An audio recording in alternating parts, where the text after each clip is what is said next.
Maybe he was thinking about girls, and then one just showed up. He thought he did that. Yeah.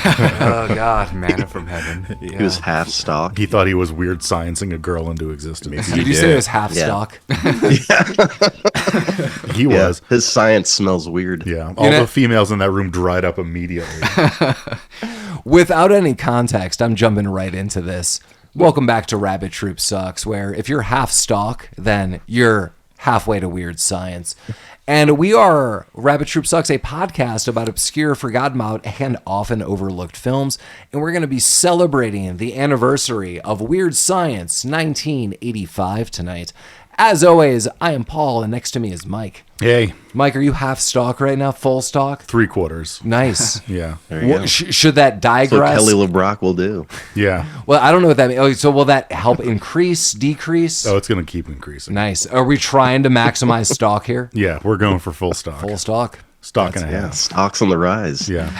Lamar's here. I don't know if Lamar even wants to follow in or chime in after the stock talk. I'm fully It's a bull stocked. market in Lamar's pants. Yes, indeed. all bull. Jeremy's here. Jeremy's got the hot Hello. stock tips. Yeah. And Collin is here. So, which, Collin, I don't know if you want to chime in anymore. Just nice average stock. Nice.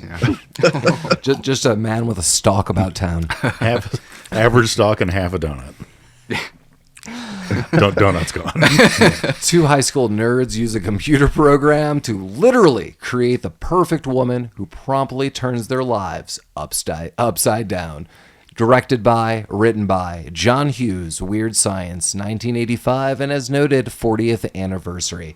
One of the reasons I wanted to, select this film is, and wait, before we jump into this, hey, happy spring. This starts off spring. We are there. We are celebrating spring. Yeah. Last week we changed some clocks, and now we're just full on stalking it into spring.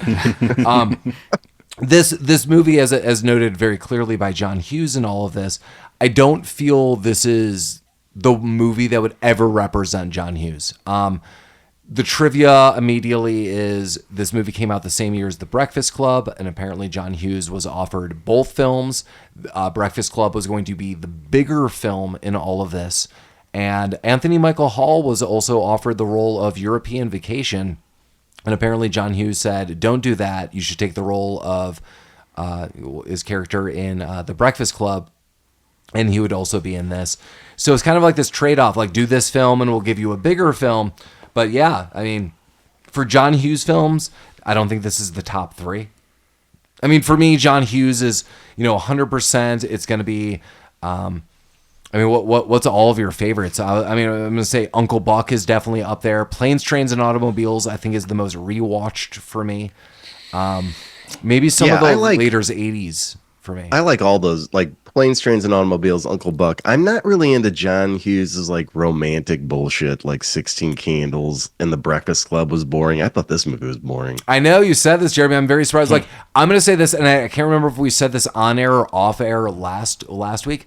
The Breakfast Club, I think, is a fantastic film, but it's not really the movie I gravitate towards again and again. Like watching it, maybe the soundtrack or kind of like notes about it or talking about it, but it's just not the movie. I'm like, let's watch it again and again and again. Like, I really feel it has its place. It's like almost like 80s royalty. I think almost well-deserved. Like, it really highlights a lot of things, but yeah, that movie for me is, if you're going to keep watching that, that's going to be the boring film for me. Planes, Trains, and Automobiles, Mike and I watch routinely every Thanksgiving or within days of it. Lamar is usually with us.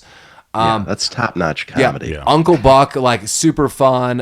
The written styles of John Hughes, Home Alone, stuff like this. Are we including produced movies, not just directed movies? I feel like if he's like heavy-handedly like writing it, like Home Alone, I would include that as well. I mean, him kind of working with like Chris Columbus, stuff like that. I don't feel like too far off to be like, that's not a John Hughes film. Like, there's such an essence, and especially when you get John Candy in the original Home Alone, like, that's like, you could tell like John Hughes is a part of this. Where do you land on Curly Sue? Not in a good place. like kind of like an unfortunate place. Yeah. What about Drillbit Taylor? He was the writer of that. Was he? Yeah. Phenomenal. I like that movie. I'm overall okay with that movie as well. I would explore that movie. There's another movie that I think he has like a screenplay floating around. It's like a rags to riches story that I think a couple of people maybe have the rights to that might be made one day. That might be like considered like the last written thing that he's done. But yeah, Curly Sue is, as far as like a director and stuff, not my favorite. But Weird Science is like so weird. Yeah, like in comparison to any of this, like the sensibilities are there, but the storyline is so departed. A lot of weird, very little science. Yeah. Yeah. Who knew that hacking like the CIA back in the 80s was so fucking weird? This is like hackers hacking the Gibson. Like hackers, yeah. Yeah, this is the 80s Gibson. You gotta hack that. It was so easy too. Well, the only way to make a heavy-chested girl is to get the power of the CIA's supercomputers. Well, let's talk a little bit about the cast going into this. Yeah. There are a couple of writers that, if you look up on IMDb, my notes are a little scattered. They're both uncredited for this, and it seems like they maybe came up with like this comic book story. I don't really know the backdrop. I wish I had a little more time to do actually a little more research on this. Your biggest cast member, especially from now until then, is going to be Anthony Michael Hall. He plays Gary. Kelly LeBrock, I'm going to come back to immediately in a second, is Lisa. It's Ilan, I believe, is Ilan Mitchell-Smith plays Wyatt. We get Bill Paxton. Your other notable character is going to be Robert Downey Jr., and then there's a couple people you see kind of throughout the 80s. Kelly LeBrock is the model that these kids are going to summon basically through magic and computer technology. And I remember, Jeremy, I can't remember again, off air or not, you immediately were like, I am not a fan of Kelly LeBrock. I think we should probably examine that, because I think that might lead to maybe some of your boredom of this film. I'm not disagreeing with you. So, and Mike and I were talking about it. I was like jokingly, maybe the icon for the movie we use is Vanessa Angel, who plays Lisa's character in the TV show. And I believe there's a couple seasons of Weird Science, the TV show. But Kelly LeBrock is notably the model in real life who plays this. What's going wrong? What's your beef, Jeremy? Yeah, I mean, she's in this film specifically, she's just not like, her jokes don't really seem that funny. She's just kind of bland. Yeah. She has a nice body, don't get me wrong, but I don't like her face and I don't like her hair. No one likes her hair. Yeah, maybe one day we'll do Hard to Kill, which she is also in, because I mean, we definitely need to with her husband Steven Seagal. Damn right. Okay. The woman I have a lot of. That's the cool. If I ever got Kelly LeBrock, is she dead or is she still No, she's alive. She was also in The Woman in Red, I think most notably, which was many years ago. But yeah, she is not dead. All my questions to her would be around Steven Seagal. Yeah, like I need to know more. It's the ponytail. He had that ponytail in Hard to Kill. She couldn't help it. Yeah. Jeremy, are you aware of Vanessa Angel? She is the lead. No, I've never. I mean, I know who Vanessa Angel is, but I've never seen like the Weird Science TV show. I think you would probably. I mean, she's in Kingpin. I assume you would like her better. Yeah. Oh yeah. Yeah. I like her in this film. If you are asking, like, am I like super hot for this woman? I'm not. Like, I kind of understand that, but I think she serves her purpose well in this film. I wouldn't be like, wow, I walked away like that was a dynamite actress and that was amazing. I'm just like, I think she did well. Like, that was fine. She's not acting any worse than anyone else in the movie. Yeah. Yeah, I think Anthony Michael Hall and Bill Paxton are kind of the only actors that you're seeing. Like, Robert Downey Jr. is like goony. Like, I don't like abrasive. Honestly, the bike gang at the end, those are the best actors. Yeah. I told you that's the most attractive woman in the film for me. The brunette biker woman that comes in, like, you've had a lovely home. Thanks so much. Like, that woman I've had a crush on since 1985. Yeah, and Wyatt's voice makes me want to cut out his voice box throughout the entire film. Who? I just can't handle it. Wyatt. Oh. Yeah. Or Elon, or however you so pronounce grating. his name. It just it got to me too. Fortunately that it just comes with the package. You got to take them. Yeah, how are you on Anthony Michael Hall in this? As far as just like what he's fine. I thought he did the job that he's supposed to do in this film. Yeah, I could feel that he's been acting since he was a kid, younger than this. He's definitely got some acting chops, and it's not a lot that he has to do, but he is selling it more. Like, as far as the two dudes, way more than Elon is or Wyatt is for me all throughout this film. For totally. acting performances, you're not asking for a lot from this movie. The movie kind of just focuses on 5 characters, and everybody else is just background noise. So when you're talking about acting in this movie, it's just kind of focused on really Anthony Michael Hall and kind of Lisa, and like we're mentioning Bill Paxton and Junior. They don't have but like a big amount of time in this movie for acting. Yeah, I mean, Bill Paxton is definitely the cameo character, but I feel he comes in and just plays like an asshole start to finish. Totally buying it. He's Jim Carrey. He's what Jim Carrey based all of his characters off of. Yeah, He's the same character from Aliens 2 before he went to Space Marines. This was him in like basic training. yeah, that's totally game over, man. Game over. Yeah. I found all the acting in this movie serviceable for what it was. Like, no one's really terrible. Well, I'm going to tell you the real acting highlight for me when they get to the Kandy Bar. Candy Bar, yeah. Oh my God! Oh, yeah. That is my favorite scene of the entire film. When they focus on a 13-year-old's giant breasts. The family jewels. The family jewels, yeah. Yeah, let's just open up. I mean, so Jeremy, is the acting? I'm not accusing you. Like, anytime someone doesn't like a film, the acting's fine, the cinematography's fine. I just thought the movie was kind of boring. Like, I mean, I know a lot of things happen, but I didn't laugh at all. Is it the story? Is it movie. the story? And yeah, like there's certain things like when did magic come into play? It was never mentioned. Yeah, It's never mentioned again. they're It's- fast and loose with that at the end, especially. Yeah, that whole. Yeah, and I mean, she kind of has like these genie-like powers where she's I was almost saying- like granting wishes. Jeremy, but you were in the there room are no with us wishes. apparently, because I was noting genie-like powers, especially we'll talk about when they get there. I'm like, they wake up with a hangover. She basically has magic. Can she not cure them of this hangover that she basically induced upon them?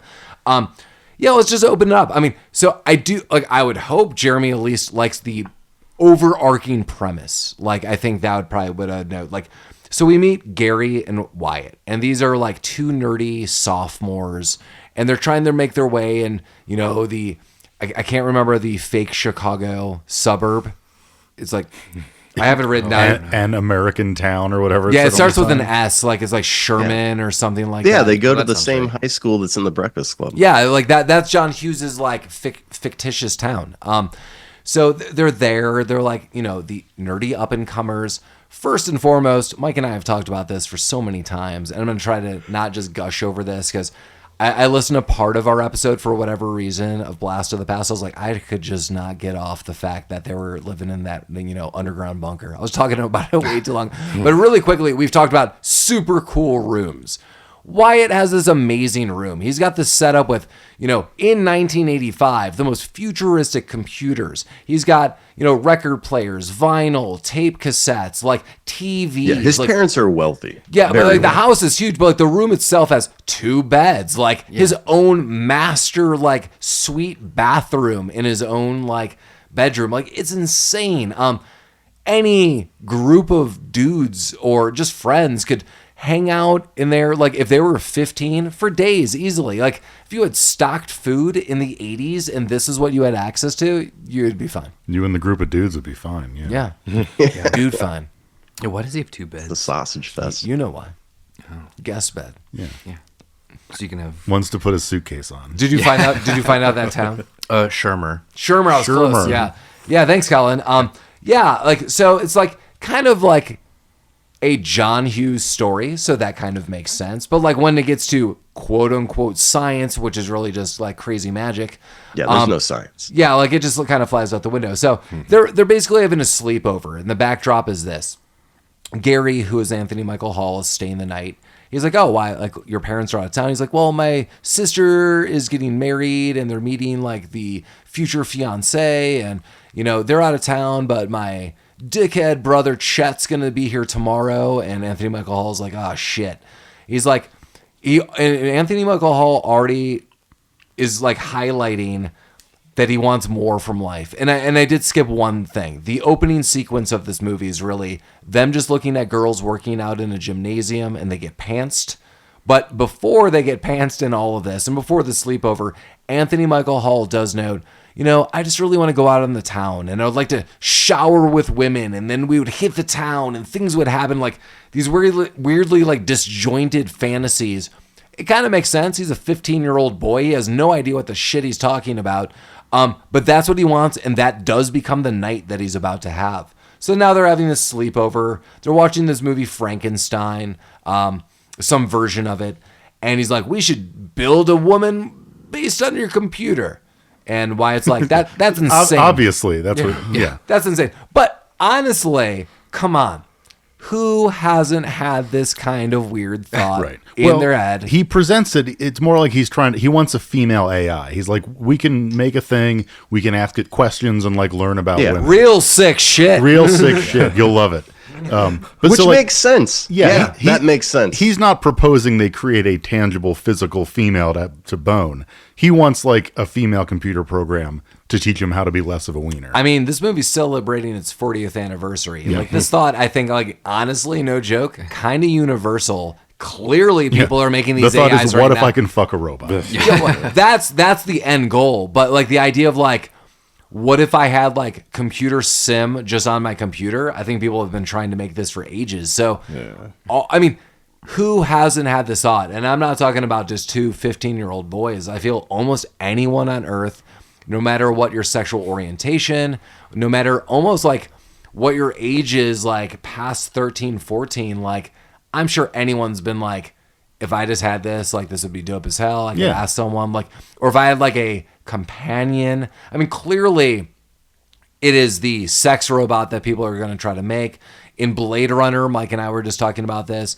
Holographic girlfriend. What was it? Anna Armas? Anna de Armas. De Armas, yeah. Ooh, like, she was the holographic girlfriend. Like, yeah, this is what people want. Like, this all totally makes sense. Like, people have had this thought. Like, I don't want to talk to a person. I want to fuck a computer. Yeah, like, I'm going to say this directly. Like, I'm going to kink shame. I'm not going to kink shame anyone. You can turn those computers off, though, Mike. Yeah. I will. That's some of this is weird. This is just like, I feel any human being's thought, regardless. Right. I'm already in this room. Yeah. I'm tossing off. There's a computer. Water's running at all hours of the day. Tossing off. Wasn't tossing off. Yeah. So yeah, like this premise, like Jeremy, at this bare bones premise, are you in for that?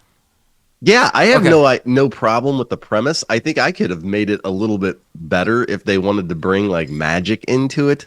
Sure. I mean, it just seems weird. Like it seems like when they get ready to go, like, they're putting all this shit into the computer and they have like a floppy disk. And they're like, yeah, this isn't powerful enough. We need more power. Is it 5 1/4? Is that what the size is? It was 5 1/4. 5 1/4 floppy. But it's thick. Yeah. Then they hook a landline phone up to some like suction cups and they reach the CIA headquarters or like the NSA or something. And a weird series of events. Like it seems like they they access like the magic server of the CIA. Like, oh shit, man, Larry, somebody's accessing the magic server. Then magic all of a sudden is the rest of this. It's movie. funny, It's like just magic. Like sans magic. We were all talking about like the graphics and kind of what was happening. Very hackers. Like Lawnmower Man. Well, funny, Jeremy. Funny. And my quote was, we could all agree that even in 1985, these graphics were better than the Lawnmower Man. I think we can all agree with that. Yeah.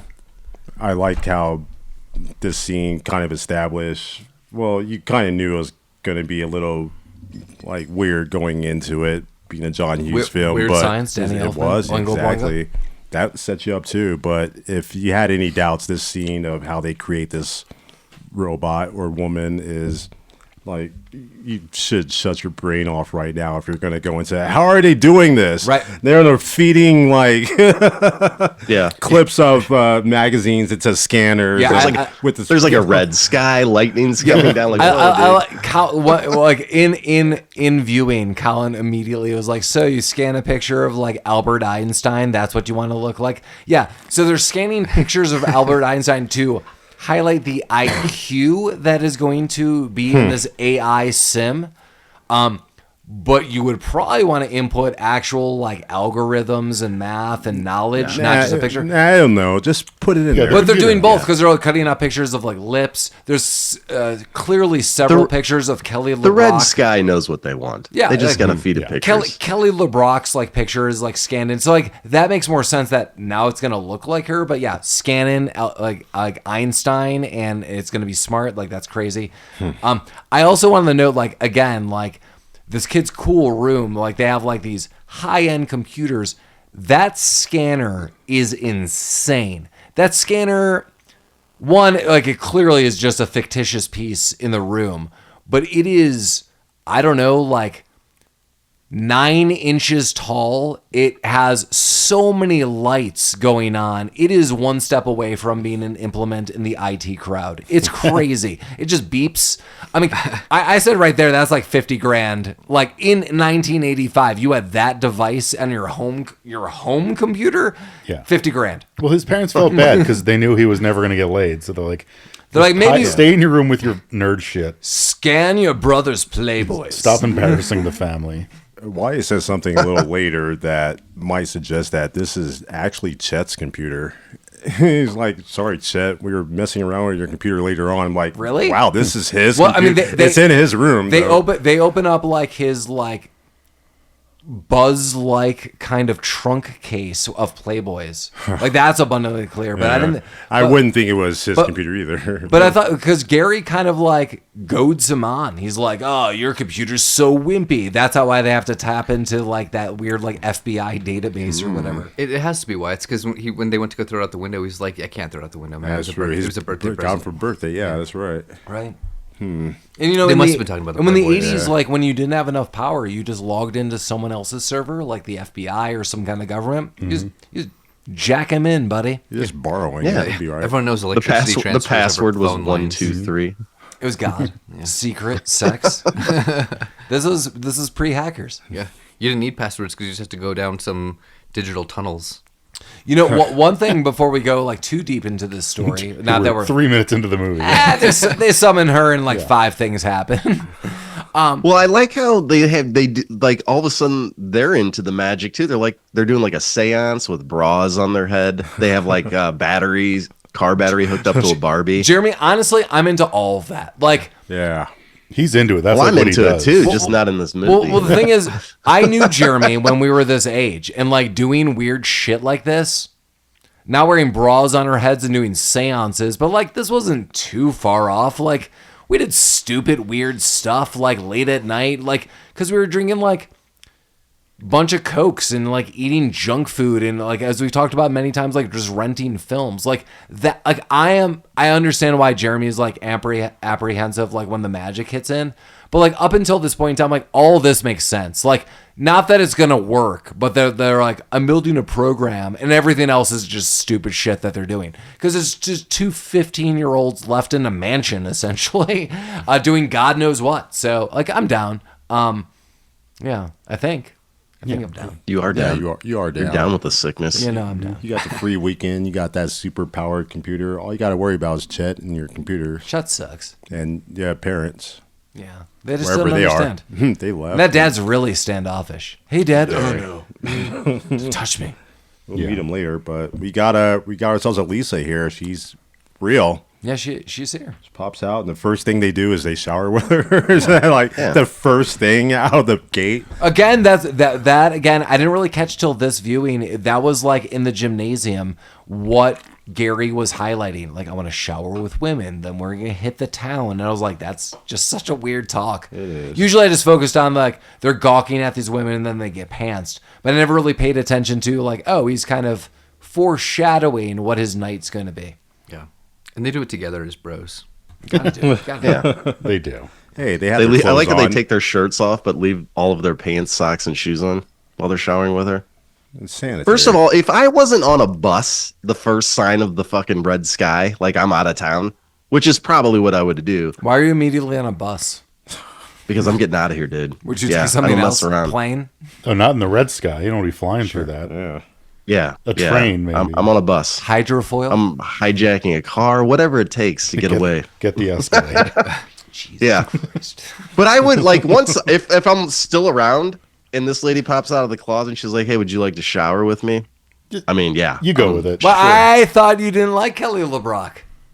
Yeah, but I he's mean, Kelly LeBrock over nothing. I'm a 15-year-old boy, Right. and it's Kelly LeBrock. You know, I think Yeah. the balance is kind of in a nice way that they're like nice dudes. And I think that's like the shortcoming of this movie, that like they don't really know how to really portray this without being like super weird. Like, all right, so you just like summon this woman. But like at the end of the day, it's like two nice 15-year-old boys who are like, I don't know what love is and I don't want to jump into something in a sea of assholeness.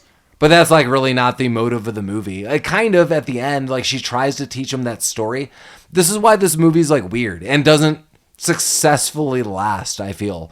Like these lessons and these stories, they don't really go many places. But like they're kind of weak. Like Right. John Hughes is known for his lessons. Like you're Right. teaching a valuable life lesson at the end of his movies. So But this one was just kind of like stand up for yourself and But my don't be a nerd. rewatchability is like the one-liners and the craziness that happens. So I'm like, I agree. Like that's why maybe this isn't like, it's not like Breakfast Club. You felt something. But I'm like, that's also why I want to rewatch this film and not be like, stop trying to emotionally move me, goddammit. Yeah, it's definitely on the other spectrum of John Hughes films where it's zany and hilarious and there's a message here, but the message is buried under you're having a lot of fun watching this zany stuff happen. That's why The Great Outdoors, I feel like, fires on both cylinders. Ah, Like, yes. there's a bit of a lesson, but it's more about the fun of the movie. So, like, the lesson's not, like, heavy-handed. It's like, it's the end of the movie. There's the lesson. Wrap it up. Absolutely. And we had fun along the way. I'm like, yes. And that's this movie. It's like, there was a lesson. I'm like, that didn't really work. But the fun, that worked for me.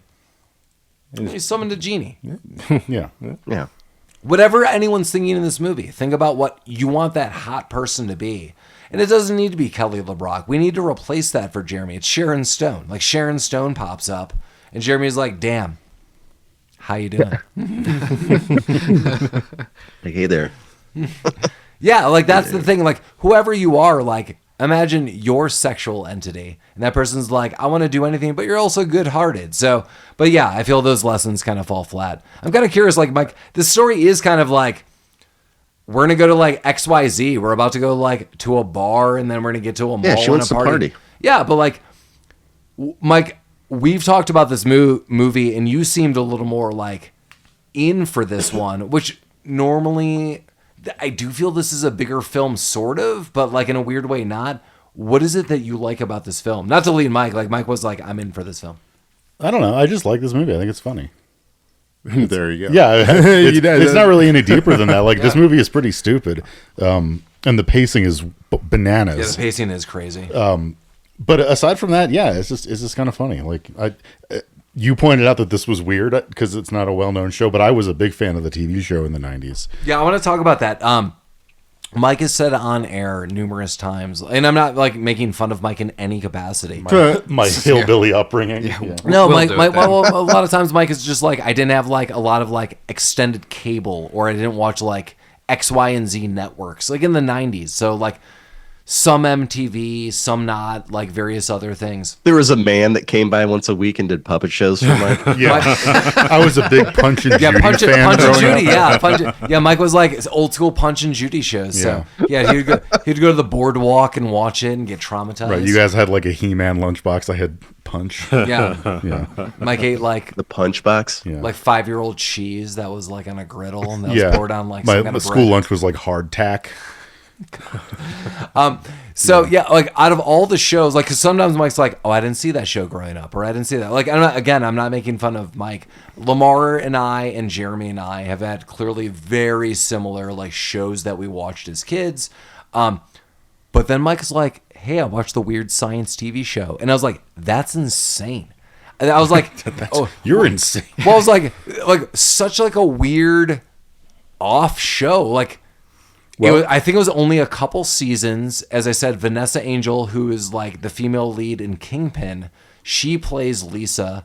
And I watched like this a bunch. And Mike noted the network. I was like, oh yeah, I was on USA. And I think I was like, a little older. I would have been like 15, so like our nights would have been later. But then maybe at like midnight, I would have watched this show, then like Up All Night. Right, on and USA. that's exactly what it is. Like the what 2 years of the show aired, Yeah. like, aligned with a friendship that I had with Brian Donner, and I would go to his house. He had cable. We'd watch Up All Night. Up All Night, like Get our- obscure, forgotten about, and overlooked films. Yeah, get our Vanessa Angel on, and then who's the guy who had the dumb voice? You guys are gonna leave me hanging here. Jack Palance. No, not he was the host of Up All Night. Oh, fuck. He does. I don't know. Jim Bob, Will Arnett. No, Bob Riggs. no, goddamn. I know you're. Damn it. Yeah. Fuck. Ooh. Fuck this. I don't remember. his Yeah, I name. know what you're talking Okay, thank you. I remember the woman because she'd be like Up All Night. Yeah, Damn. Yeah, I miss Up All then Night, Jim damn. Bob, I think, took over, and he does Shutter stuff now. Gilbert Gottfried. Gilbert Gottfried. Thank you. Oh, yeah. Yeah, he was the There you Up All Night host. Man, Genies in Aladdin. Yeah, Can't escape how it. about that? They redid Up All Night in like 2010, 2011. That's With the who? Up All Will Night. I Arnett. remember. That's Will I Arnett? remember Will Arnett doing that. That dude's got his fingers in a lot of pots. He needs to take his You said hands out of pies. his He's doing like what Ford commercials now, and You say finger pies. he's doing finger He's pies. fingering a lot. He needs to take his finger out of things. Yeah, Someone needs to wash his Finger hands. pies. he does. That's gross. Will, stop it. Yeah, so it's just kind of crazy. Like out of all the shows, like that we've talked about over the years, Mike's like, but I've seen that one. Yeah. So Mike and I have played in numerous bands over the years, and then sometimes when we did like in-house band practices, knowing that Mike said that, I used to put up the show in the background with no sound as we do band practices. Yeah, love it. Yeah, that was just our background. Weird Science, the TV show, going through songs. How do you do it? Nice. Yeah, so I do love this premise. I think this is very accessible. I think anyone is just like, man, I just wish I had a sexy genie to guide me to like true love. I think that's what's happening. Like, it's not about having sex with the person they summoned. They truly want more from this. It is not well written about this. That's kind of somewhat the downfall of this film, but they want it. And then they immediately go to a bar. Hey, they get gussied The up. Candy K. I love Anthony Michael Hall. He is clearly wearing, it is noted, Chet's crested like sport coat. Yeah, they shower with Lisa. She does not have a name yet. It's Kelly LeBrock. But her character is not named because she later in a moment is like, you need to name me. You basically created me. But now they're in a pink Cadillac and they're going to this bar, the Kandy Bar. This is noted by Gary. Like, I want to go out in the town. I want to do stuff. I love this bar. I would go to this bar with any of you. 100%. Everyone in this bar, too. I'd buy anyone in this bar a drink. Oh, my God. This bar's like tucked in the middle of nowhere, and it's just hopping and it's like vibrant with the oddest character that you're going You to meet say in a odd, second. but I'm like, almost like, damn, like when they walk into the bar, it's like zoinks, and this is really now when you see, if you had any kind of hesitation about like the idea of, as Jeremy noted, magic, it is in full force. Yes, they are driving a pink Cadillac and like the license plate gets magically changed to like Lisa. So as an audience member, you might be like, Then they get to the bar and she straight up summons 21-year-old IDs. I love Wyatt's ID, that little mustache that he has. He looks like a little demon. But she's like, you're now 21. And they're like, oh my God. Gary, Anthony Michael Hall, is totally freaked out. I would go to this bar at any point in time. The end of the night, and I know I'm skipping forward, the dudes that are left and just like chilling out and drinking, that is why I would go to this bar. Yeah. That just seems so fun. But they go in and I love the crew. It seems, I guess, rowdy for them, or they've never been to a more divey bar. It doesn't seem extreme. Like, I don't know, if I walked into this bar, I'd be like, all right. Yeah. Like I would, It's just a bar. yeah. But they're 15, so they're freak the F out. And the patrons of the bar immediately are like, these are not 21-year-olds. The bar, I mean, it's 1985. Apparently these bartenders don't give a shit. No. No one is under the assumption that these kids are 21, but Kelly LeBrock is portrayed as like beyond sexual. People are like, who is this sex pot? So like agree with that or not, like that's like what they're trying to note. But then, yeah, I just like the the breakdown of discussion here. This is absolutely my favorite part of this movie. Wyatt and Gary Gary especially just getting plastered. They make him drink whiskey. The guy who does it later becomes a bartender at their future party. He's like, you will drink this. Then he's telling this story about how he loved this girl. Her name was also Lisa. That's why they named Lisa Lisa. He was calling her every day. She had them big titties, if I recall. Yeah, big, that big girl old with them 13-year-old big titties. He's like, yeah, I was calling her every day, and they're like, oh man, that's so nice. Every day? Yeah, Lisa's like, oh, but then he hung up on her. You hang up with that girl with those big titties? You called her on the phone? What's this guy talking about? The telephone. I mean, if you said that in 2025, I would understand that. Right. But I love in 1985, like I was calling her every day on the telephone. What's this guy talking about? The telephone. But then he hung up on her, and then apparently when he approached her, she need him in the nuts, and they talk about that, and all the people were like, "Oh my god!" And then Mike, the honor is yours. They pan to one gentleman, and he is so taken aback, and everyone's like, "In the nuts? Oh my god!" But this one guy in this raspy ass voice, and Mike's gonna note he's now been in 4 movies with us. A 4-peat. But he says a quote, and Mike's gonna say it. I think about weekly. You've built this up. The family jewels. That didn't audience. That did not sound like him. But, yeah. In the family. There you go. But that's Chino Williams. Chino Fats Williams. Yeah. Mike, do you remember the other films? Yeah, he was in Iron Eagle as Slappy. Remember that? He was in Wildcats as someone I don't remember. I don't remember that. And he was in Action Jackson. Action Jackson. Yeah, I do remember Action Jackson. He was like the guy who checked him into a hotel or was running a hotel or something like that. He plays the same character in all of these movies. Yeah, always in the family. I wish he said that in all the movies. One of my favorite moments, especially, is one guy looks at Lisa and in complete sincerity, and he's like, why are you hanging out with a couple Malakas? She likes Malakas, Dino. Yeah, these guys are awesome. Honest to God, like in a weird moment, how could you not like these guys? They are not, although they are dishing out shit, because they're like, who are these 15-year-old Malakas? Can we say Malakas? I think the translation is essentially like assholes. Is Rami going to come after us for this one? Nah, it's like Greek for winker. Yeah. Oh, it means man who masturbates. Yeah. Okay, yeah. Yeah, like this guy's like, who are these essentially assholes? Who are these wankers? But they're not overtly against them. They're like a bunch of older dudes who are like, you're gonna get drunk. This is what you get, but man up. Yeah. And like this is kind of like a rites of passage. This is Lisa's lessons that start well here, but really fizzle out. Lisa's Lessons, a new podcast from the RTS studio. Hi, welcome to Lisa's Lessons. Do you like Lisa Loeb? We all like Lisa Loeb. Oh God, no! No, you don't. No. And you're out the door. Here ended the lesson. You are wrong. That thus concludeth the lesson. Yeah. Well, they go home super drunk, especially Gary. So Gary basically passes out. He says some things the next day, but we'll get to that. Wyatt heavily makes out with Lisa. This just like as an aside to us just looking at this film as like the story, this has got to be super awkward. I mean, they know Lisa in theory. For which one of them? Us. Yeah, Lisa, he got the stink thing. Kelly LeBrock. Right. So Kelly Kelly I'm LeBrock molesting this child right now. Kelly LeBrock is noted as 23, and Wyatt's supposed to be 15. Maybe the ages are off. I mean, we could look this up. But it was the 80s, Paul. All right? It's a time of malls and child love. All right. Wow. She likes Malakas. She likes the Malakas, Dino. Yeah. So yeah. I mean, they kiss. Okay. I'm trying to give like a Interview with the Vampire, like Kirsten Dunst, Brad Pitt moment here. Even though that was like she was younger, that was like a quick kiss.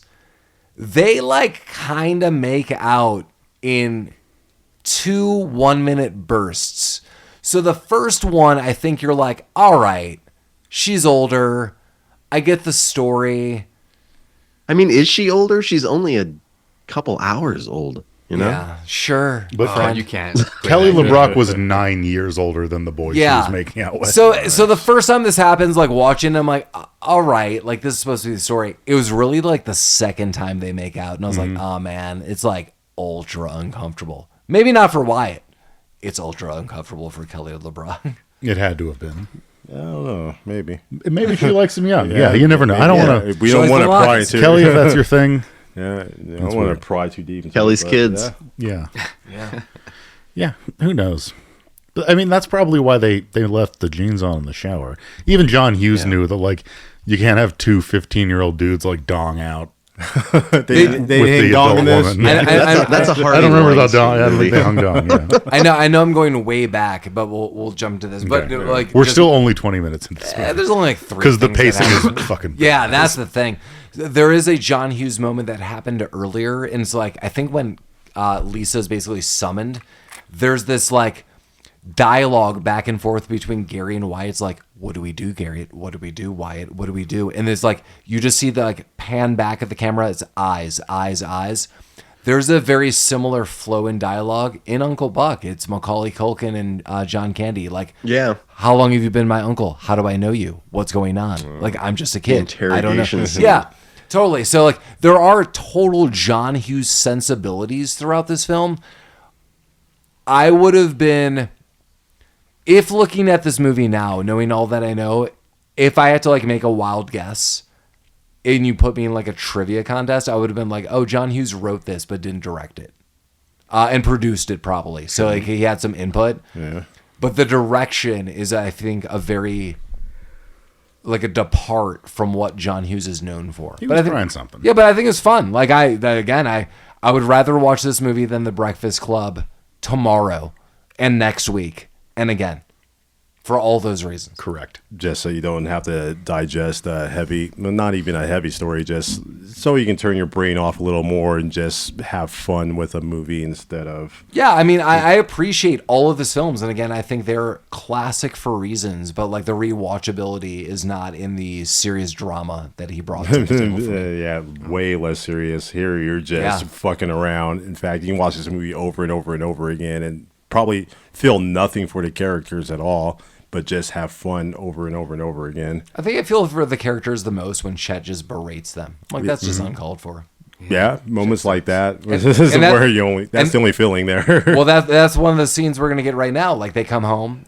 Chet is home, as noted, and he just treats them like crap. They're drunk. He's like, you're idiots. I'm going to treat you like crap tomorrow. He blows... Like, he's smoking a cigar. He's highlighting, oh, you're drunk. I'm going to blow the smoke in your face. You're going to feel so sick. You guys are idiots, blah, blah, blah. And then it's the next morning, after we find out, you know, Lisa did some maybe nude gymnastics and then Gary fell asleep and maybe Wyatt had sex with her or made out with her. It's very... Yeah, we don't know. Yeah, It's best left to the imagination. It's like you fell asleep. Like, who knows? But, like, who knows what's going on? And Wyatt is now wearing the underwear that Lisa was wearing. The doll was wearing, actually, too. They're confused, too, because they thought they were having a dream. They're like, that's impossible. We both had the same dream. But they're, like, walking around with a hangover, and Wyatt is clearly in the panties. And Chet's like, what is that? Yeah. What are you doing? He braided some more. Yeah, it's I like like Chet's braiding. I love it. There's this weird, very close cut scene of Chet meeting Lisa, but it's like, it doesn't happen by like almost 2 seconds or a millisecond. So she's like, oh, I made everyone breakfast and you're going to eat well and all these things. And she walks out of the room simultaneously, like almost like inches away from Chet walking downstairs. And then he's oh, you made this like breakfast. Good. I'm going to eat this. Then he cracks some eggs on the ceiling and he's like, you can make some more for yourself. Then he sees that Wyatt is wearing Lisa's underwear and freaks out, like totally goes insane. I do like his freak out scenes when he realizes something. I like Bill Paxton for that. Just the realization, like, what is that? What's going on? He's so angry. Can we talk about Bill Paxton's hair for a second? It's Please. so angry. Yeah, the crew cut. It is. Well, it's a crew cut on top, but it's like the side of like Friar Tuck, Yeah. but I've with a seen crew that. cut on top. I've seen that look around before. I don't know what it is. I don't but either. yeah. It's bonkers. It It's is like bonkers. someone like glued Velcro to the top of his head and then shaved the side. Like Mike is correct that it's like this Friar Tuck mix. Yeah. It's I don't know. It's, like it's this The shampoo. sloppy Roger. They wanted to give him just like a traditional crew cut, but then realized he was going bald, and it would I be terrible. think that's what and it they had was. To Yeah. compensate. Like, we have made a mistake, sir. I'm sorry. We're gonna stop. We've gone too far. Yeah, that's the dude. Yeah, so he freaks out. He's like, "You're gonna give me your VCR? I'll never tell Mom about this. That's for starters. You're probably gonna pay me." It's Chet can't get his own VCR. yeah. Family has money. Come on. But then they go to the mall with Lisa Yeah. and they party. Jeremy, how did you like the mall scene? Was that fun for you? 90 Yeah, I wish we ball. had more. You know, it was More than very more. short, very brief. It had a bunch But of movies. I do like a good mall scene where somebody gets shit dropped onto them from the second level. So Yeah. that need was satisfied. That does happen. They drop. Yeah. I thought Max I wish and that Ian. Robert Downey Jr. would have been funnier in this movie Or because he has at all funny. good comedic chops, but I don't know. He was underutilized in this. I think Bill Paxton was underutilized in this movie. Good. I don't know. Like I feel Bill Paxton was just right for me. Like I like his. Same here. I was about to say that. Like, Like- I would have rather had them like doing shenanigans to Bill Paxton throughout the movie to get like back at him for being like an asshole. I mean, they got a fucking genie for Christ's I mean, that's basically what the TV show I was just gonna say, Mike, like that's pretty much like show to show what's going on. Yeah. Just them fucking with Chet. Yeah, he's like the episode. foil for everything they try to do. there. Yeah. And they just clown on him.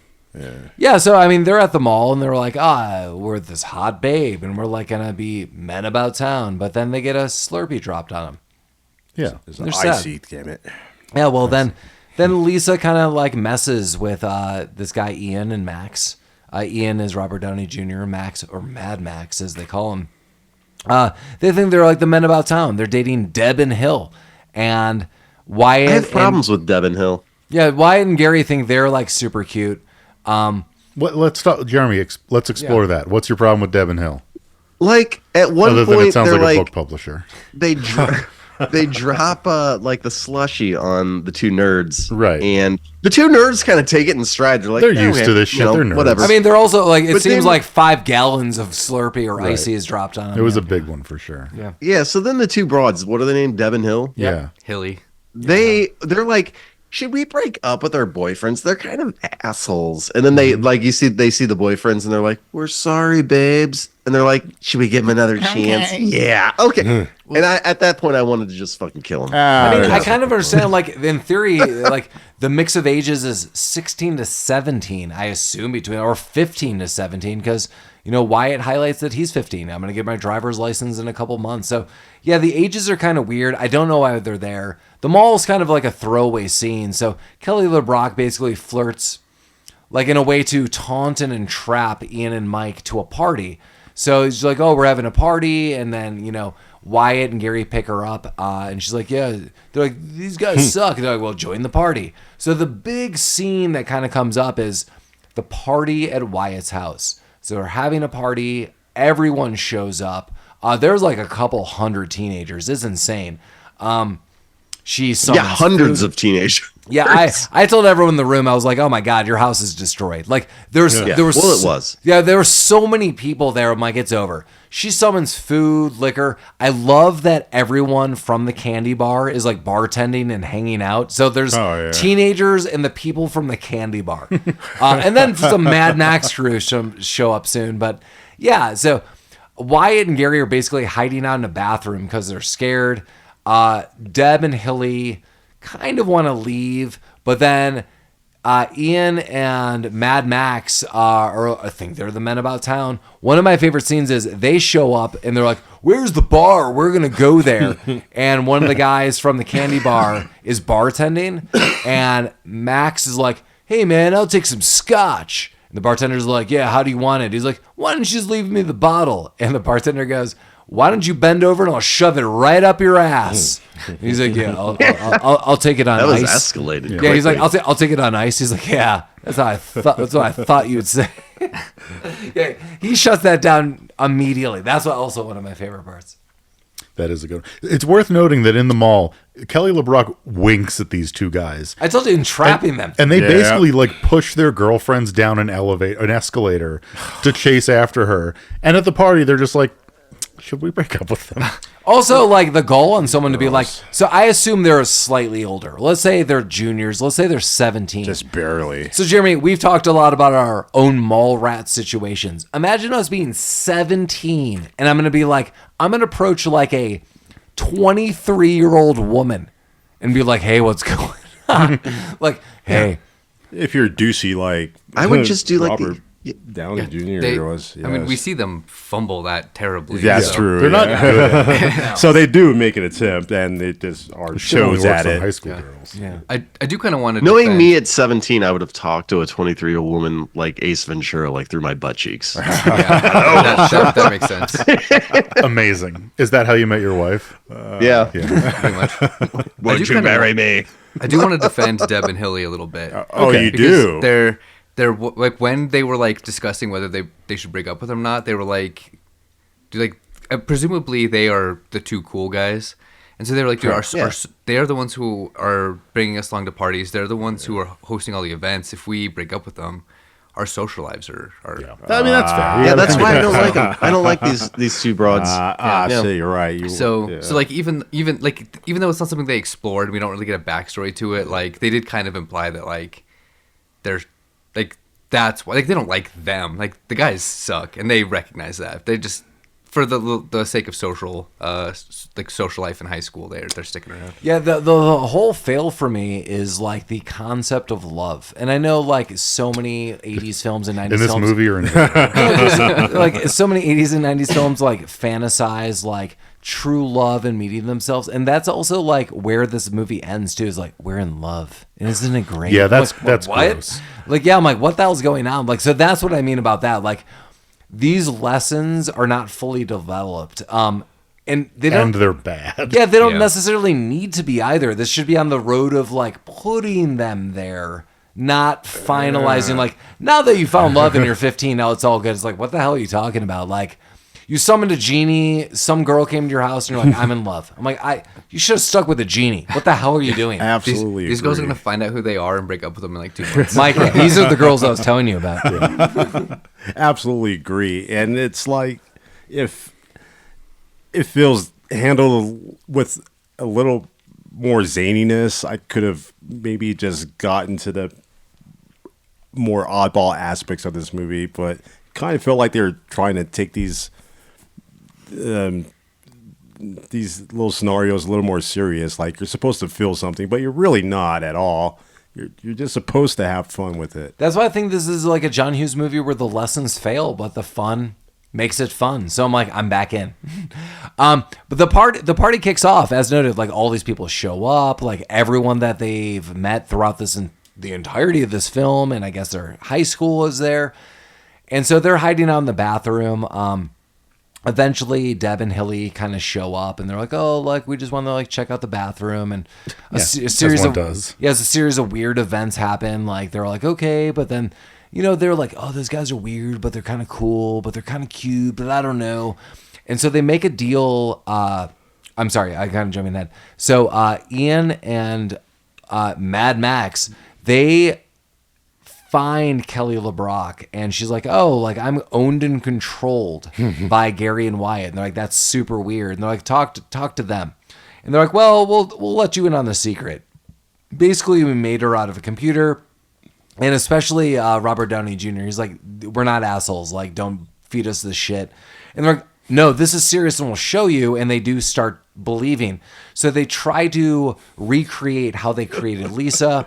They do not hook up a doll this time, which is problematic, but a bunch of weird shit's happening in their house.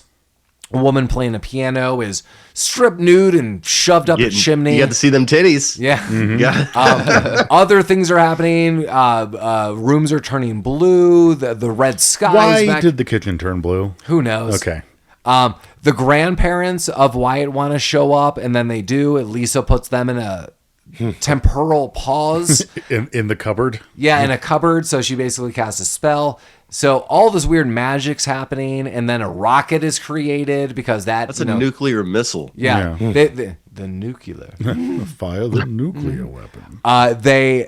They forget to hook the dowel, and it goes to a Time magazine, and it goes to a nuclear missile, and that launches. A Street Fighter 2 reference? How dare you? Yes, I can hear you, Clem Fendez. Brazil, Japan. So a lot of things, weird things start happening. We do hear the Killing Joke song, 80s, super popular. Very much rival to Nirvana's Come As You Are. If you ever are a big music nerd like I, a big note is that song has the same riff as Come As You Are. And people notably throughout time have been like, yeah, because people write similar music and there was no lawsuits and that's how the world works. Unless you're an a-hole and you're like, no, I created that 3-note pattern. So side note, if you don't like music, then you could just blank that out of your mind like a Men in Black situation.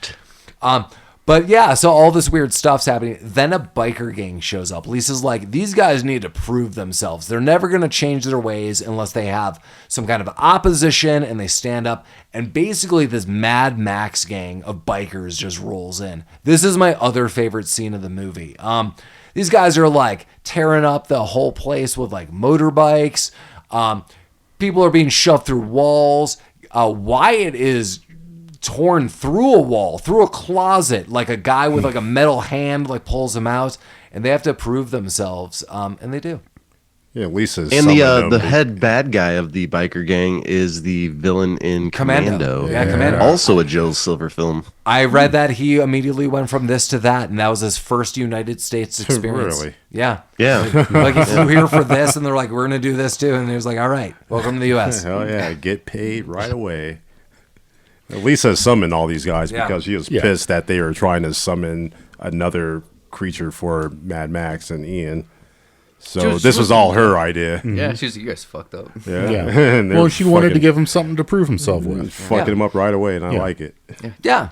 And this is where Paul developed his collar kinks. Yes. My what? Your collar kinks from the girl with the chain on her. I said the brunette that walks in that is part of the Mad Max gang. I've had a crush on her since '85. I did, dude. I thought the same thing when I first saw that lady, and you don't see her at first, and then she peeks around the corner of what's his name. And I was like, oh, I think I might be in love with her. She's oddly attractive. I thought, as I said, I thought she was the cutest girl of the bunch in the entire movie. One of her, full stock, you know. Yeah, they change all of this around. So Wyatt and Gary, command the situation. They pull the guns from these bad guys. They tell them to get the hell out of here, and they leave. But I like that at the end, they show their human side. And the girl I told you I had a crush on since this kid. She's like, oh, it's a very nice house, very beautiful. Have a good day. Take it easy. Nice place. I was like, that sold it for me. I was like, who's this person? I like the one guy's like, don't tell anyone about this. It might ruin my teaching career. Yeah. And one other guy's like, if you want to get coffee sometime, just let me know. So they leave, and the entire high school crew thinks they're awesome. We never really see Ian and Mad Max again. They're gone. Yeah, totally written off. If something was to be added in this film, 30 to 60 seconds of a closure to this, they're gone. No. So basically everyone, I guess, leaves. The end is basically Wyatt and Gary, I don't want to say having sex, but kind of hooking Wyatt up and with Gary these having sex with each other? Well, with Deb and Hilly. I see. In separate rooms, I'm assuming hanging out, spending the night together. And then the next morning happens where Lisa's like, you got to send him off. Chet is pissed off as hell. He's like, who are these bimbos? You guys are all going out. He comes fucking blazing into the house with a fucking double barrel elephant gun. And a dead goose. And he starts shooting doors open. Holy shit, dude. Also, I want to bring up, because I've mentioned the pacing and it being weird a couple times. We paused the movie around the biker part of the party, and we're almost done with this podcast. There is this is halfway through the movie somehow. There's 30 more minutes, but it's very, very little happens. Yeah, the bulk of this movie happens in the first hour, and totally, the end of it is so slow. Yeah, that is where. So yeah, this is where Chet's like, I'm angry, and Lisa's like, you're gonna take these girls home, and they do that. She turns him into He a gets into goblin. a police chase in a Ferrari as he's driving out of nowhere. his soon-to-be girlfriend home. Yeah, as one does. She's into it. A Ferrari Mondial, though. So boo. I They're in wanted love. to see, I wanted to see Gary kind of do like a Chevy Chase thing when in Fletch, when he's trying to evade the police, how it was a funny scene. Like he was talking to the guy next to him, making some one-liners and whatnot. I don't, like I said, I think that's what they thought they were doing. I wanted doing. more things, man. Yeah. I wanted more things out of this movie. I kind of and like I that, didn't get Jeremy, them. because I also want more things, but this movie is like essentially an hour and a half. It's like a John Hughes B-side, and I love it for all of those I know. reasons. It's just bizarre and not complete. And yes, the story is jarring, but yeah, so I mean, Wyatt and Gary drive their now girlfriends home. There's police chases. As Mike noted, Kelly LeBrock, Lisa changes Chet into some kind of poop goblin. What is that? That's like the end of fucking Explorers. Yes. Like what? Well, Hey. yeah. Hey, we were devoid of that, stand-up comedy routine that Mike was really scampering for the whole movie. It's like I really could have used intergalactic alien comedy Yeah, that's what set I to a backdrop of really sad music. That's what John Hughes was thinking. What would Mike like? Yeah, he was thinking about it. Yeah. Me and Michael. Same year, Explorers, all 85. They're all in the same mentality. Thank you, Joe Dante. Yeah, so, Chet basically, his resolve is Lisa's like, you're a shitbag. You're going to stay this little poop goblin until you change your ways. He's like, I'll change my ways. She's like, okay, this will wear off in a little bit. He's like, all right. I feel better now. And now he's just like phoning in some voice acting. It's kind of bizarre.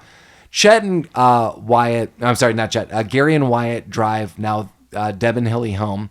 They're apparently bonded for life because when they come home, they're like, oh man, isn't it great to be in love? It's the best, man. It's the best. I'm like, what the hell are you talking about? Like the dialogue should have been way better. Like, man, I can't wait to go out with this girl. Like, I want to see the potential, like whatever. Now, like, yeah, I'm totally in That love. dialogue was terrible. That was terrible. El Terrible. Take a So laugh. that ends.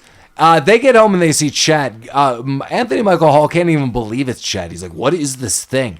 Like, he is okay that there's a goblin in his house, but can't get over the fact that it's Chet. And then Wyatt's like, it's Chet. And then they talk to Lisa, and she's like, he'll change back in 30 minutes. They're like, we need to have Yeah, a she's like, I'm conversation. going to leave here pretty soon. Well, You they're- guys have they're- learned your lesson. Well, she's not going to leave. They tell her, we're in love and we don't need you. Dude, what the hell? You are in control of a genie.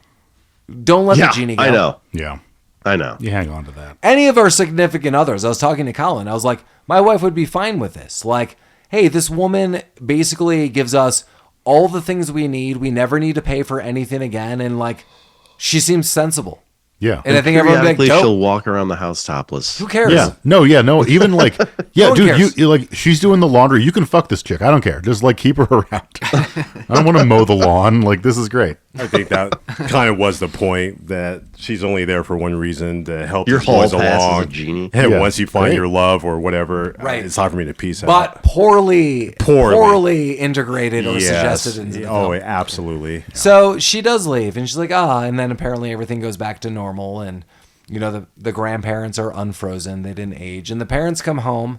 Wyatt's parents are weird, like. We skipped that scene where We did. before the party when Lisa was with Gary with his parents trying to convince them to let him go to the party. And I think she made the dad forget that he had a son. I'm glad you mentioned that, because I did say that was my side favorite storyline, where when Lisa does go pick up Gary, she basically zaps the memory of Gary out of his father, and for the rest of the movie, he no longer That seems very remembers. cruel.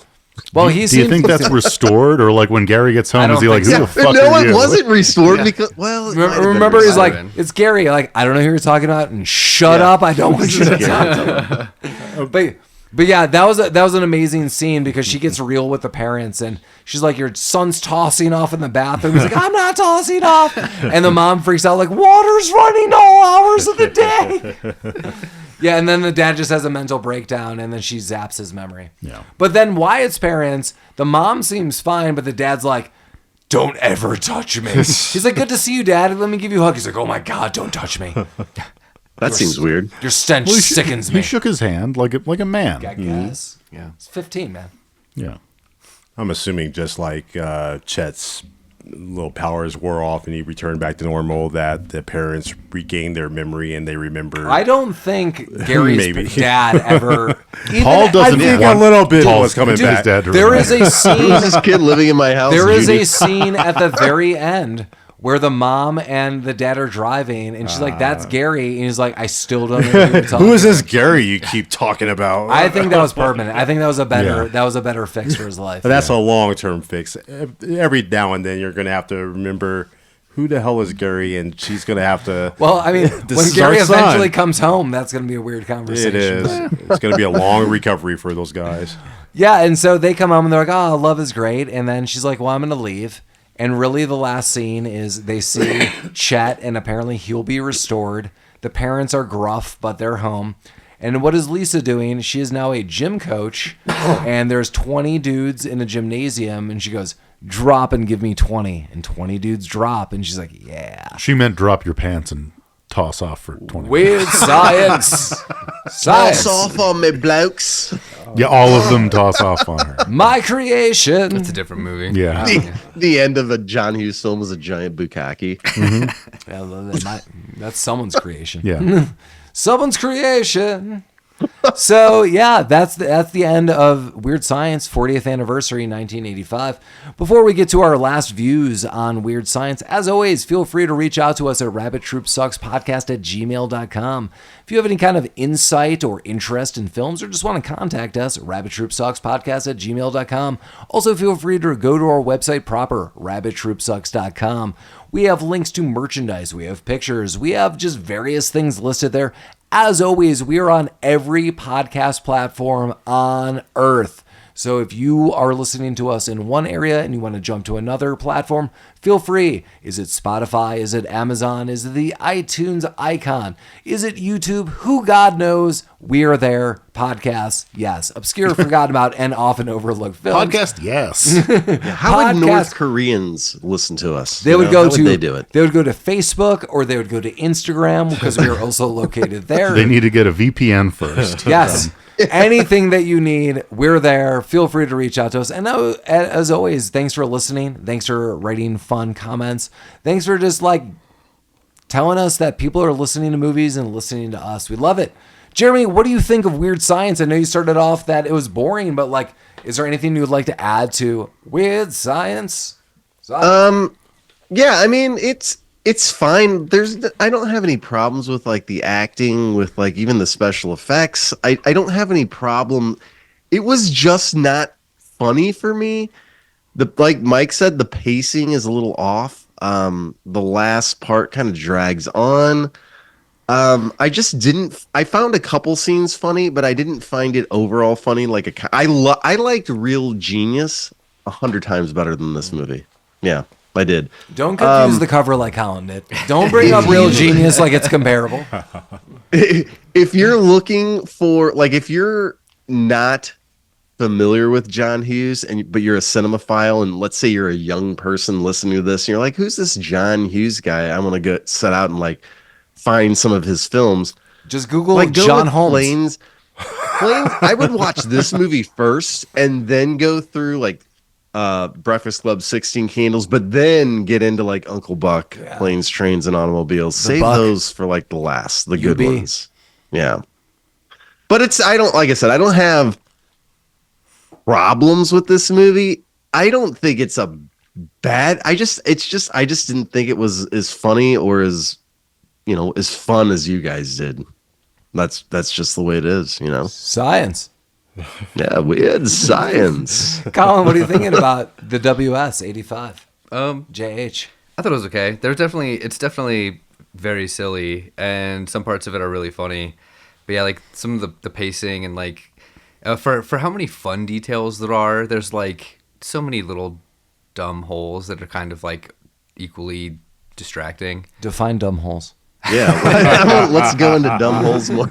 Have Jeremy go into dumb holes. Just weird I things think the like two girls that these guys wound up with are dumb holes. Yeah, Lisa and Hilly or whatever. yeah. There's just like there's just not enough like explanation on some things. Like, weird, like, you know, magical scanners and 2 beds in the kids' big bedroom, like right off the bat. Like That was the unexplained part. that's unexplained. Where the hell did this other bed come from? Who out of anyone here who's had 2 beds in their bedroom? I have not. It's But fucking they're like, weird. screw the genie. Where does this other bed come from? Yeah, like, you know, some of the back, like they have like they fell in love immediately with 2 girls who like they don't know.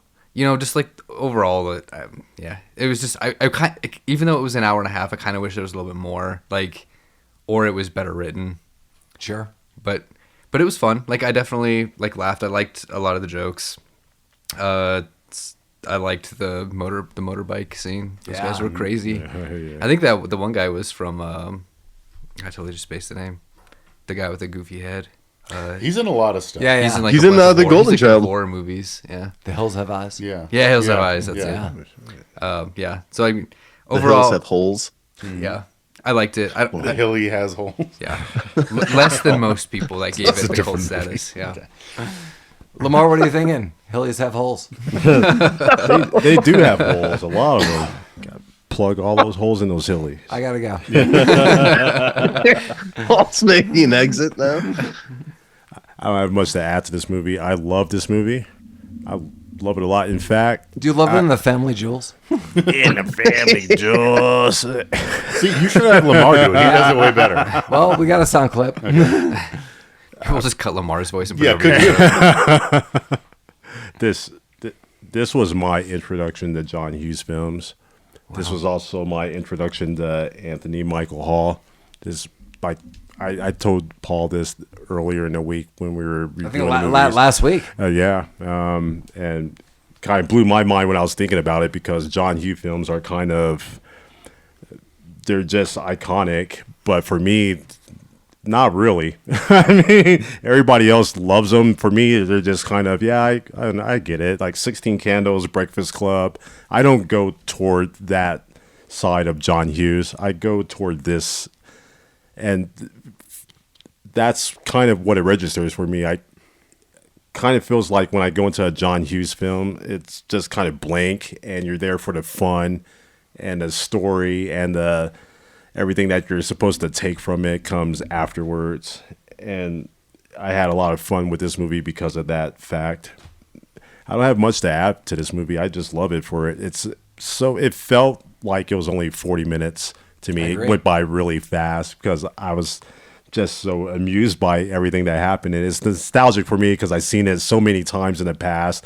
I haven't seen it in ages until recently, and then I started watching it again. It is a movie that you can watch over and over again. I think you can do that by yourself, with friends. By yourself, you can definitely do this movie.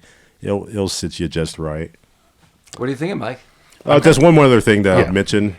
This movie is PG-13, but there are 3 or 4 nudity scenes in this movie that they just slipped by. That just kind of, I don't know how they got it by. Wait, there was Piano Girl tit. Piano Girl tits when they're feeding all the Playboys into the scanners. There's clearly a lot of tits in that scene. That's like I think there was another one in there. Both the times when they're running the simulation, the computer screen is just cycling through naked chicks. I don't. Oh yeah, that's right. Yeah. Hey, let me ask you a What question. the hell? At the end of the movie, when everything's resetting itself in their house, wouldn't that naked girl just have flown back up into that piano? Jeremy, that girl's dead. She's lodged. Yeah. But she's already dead. She's in the chimney like the chick from Gremlins dad. Phoebe Cates? Yeah. Phoebe Cates is dead. Gary, what's that smell? That's all I want to mention at the end. But Christmas presents and all. Mike, what do you we're think of science. I'm with you, Lamar. This was my first John Hughes experience. Very good. Breakfast Club, 16 Candles, not for me. Where's Ferris Bueller falling on? I like Ferris Bueller a lot.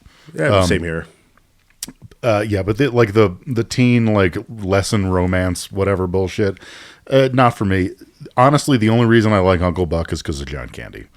Home Alone is great. I know that was just written by, but yeah, I mean, this is what I want out of my John Hughes movies. It's fun. Like, I like that it doesn't waste any time. It wastes a lot of time at the end. Yeah. But I love at the beginning. It's like, hey, we're nerds. Let's build a girl. And then within 5 minutes, that is happening. That was like 3 minutes. Yeah, And it just doesn't really fuck love around. It just gets it gets right to the point. You know where you're at.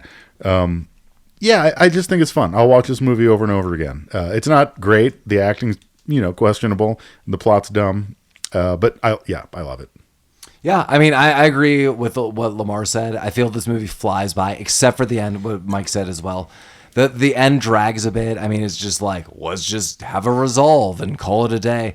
But yeah, this movie, as I noted numerous times, this is super rewatchable for me. This movie's super quirky. There are a couple of elements that do not like hold up over the years. Some of the dialogue is a little more coarse than anyone wanted. Like, and we're not just talking about like F's and. Well, there's a couple of the other F's. That the other F's that we without. could rule that out pretty quickly. Different time. Yeah, so not super fan of that, but yeah, like this movie's so quirky. It is weird.